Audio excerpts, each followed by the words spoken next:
Okay, so the previous video I made led me to want to talk about liberals and false empathy. I think this is a huge problem on the left in general, and I think another creator by the name of Roz Galore touched on it to an extent.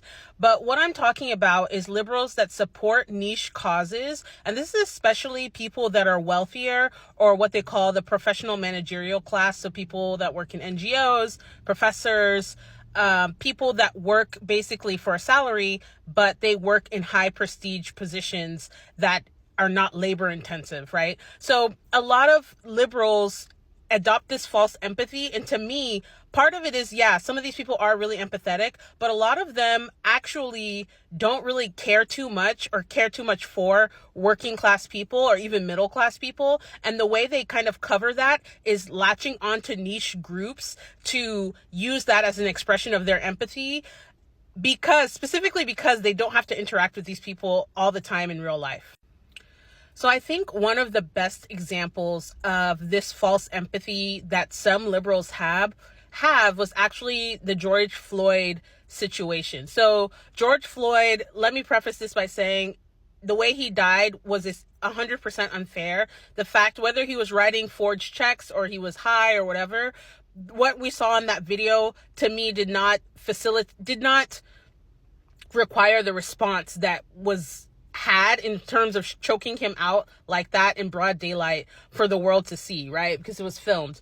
However, where I have an issue with these liberals that have this false empathy is a lot of them would not want a George Floyd living in their neighborhood. They wouldn't want that type. If a George Floyd moved into their neighborhood, they would be calling the police on him all the time. But because they are so in love, they have this narcissistic almost attachment to being empathetic, because they like what it says about them, not necessarily because they like helping other people. A lot of them latched onto the George Floyd thing as a show of like, wow, am I not progressive? Am I not such a good person? If even I, this liberal, wealthy, upper class or upper middle class, I don't want to put a race on it, but it's usually white, not always, but whatever, put any race you want. If even I, with all the privilege and all of the good things I have going for me, can find empathy in this black guy that was commissioning a petty theft and got choked out like an animal on social media for the world to see, if even I can be empathetic, what does that say about me and my humanity? That's what a lot of the George Floyd stuff was giving to me. And especially was solidified when the defund the police thing came. So defund the police, I know it's a catchy phrase and a sentiment for demilitarizing the police. I get that 100%, and I'm in support of demilitarization of the police. However, a lot of people that fit the bill of this professional managerial class were touting, oh, defund the police, but it's easy for them to say because they don't have to live with the consequences of lack of police enforcement and lack of order in their neighborhoods. Like I said, take the George Floyd situation, especially the protests that happened as a result of it. A lot of people were in favor of these protests and the striking back, but it's easy to do when it's not happening in your neighborhood.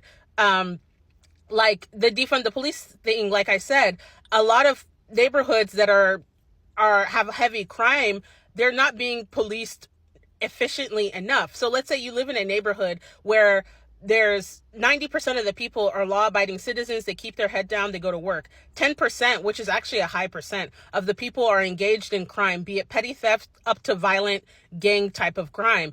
If you defund the police, don't you know that effectively you're leaving the 90% of the people that are surviving to the will of the criminal element? How is that a humane and a thing or a thing that a good person would do? No, that is not effective. But because they don't have to live that way, it is very easy for them to make these arguments because they don't have to live with the consequences of that.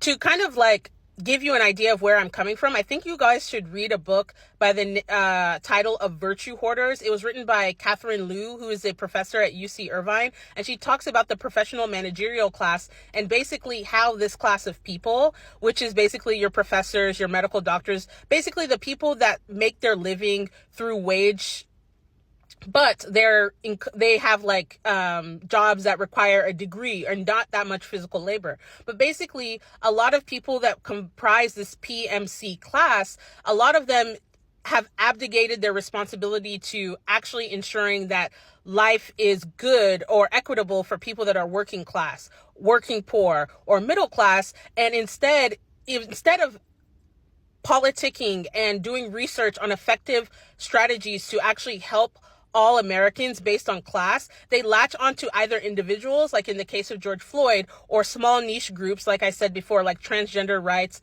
Black Lives Matter, Native American rights, which all of these things are important, don't get me wrong, but they basically balkanize all of these different entities and give lip service and say, well, I'm a good person because I gave lip service to that, but they won't actually put their neck on the line to strategize or to advocate for policies that are actually helpful for these people economically and will actually help their condition. So this is what I mean by this false empathy. Yes, a lot of people on the left are empathetic naturally, but a lot of these people kind of use their empathy as a shield for the things that they want to cover up about themselves. So like if the school system is failing, they'll say, oh my goodness, like all children matter and all of them deserve an equal opportunity. Meanwhile, they pull their kids out of public school. They flee to private schools. They flee to the suburbs. They flee to wherever they can live and maximize the progress and everything for their children while leaving kids that are less fortunate to wallow. And instead of advocating for, no, we need to reform the school system so that it works for all children, just about all children, and makes it better, they won't do that. They'll just take their tax dollars and run away and become basically a entity onto themselves, right? So yes, tell me what you think. I have a lot of thoughts on this actually.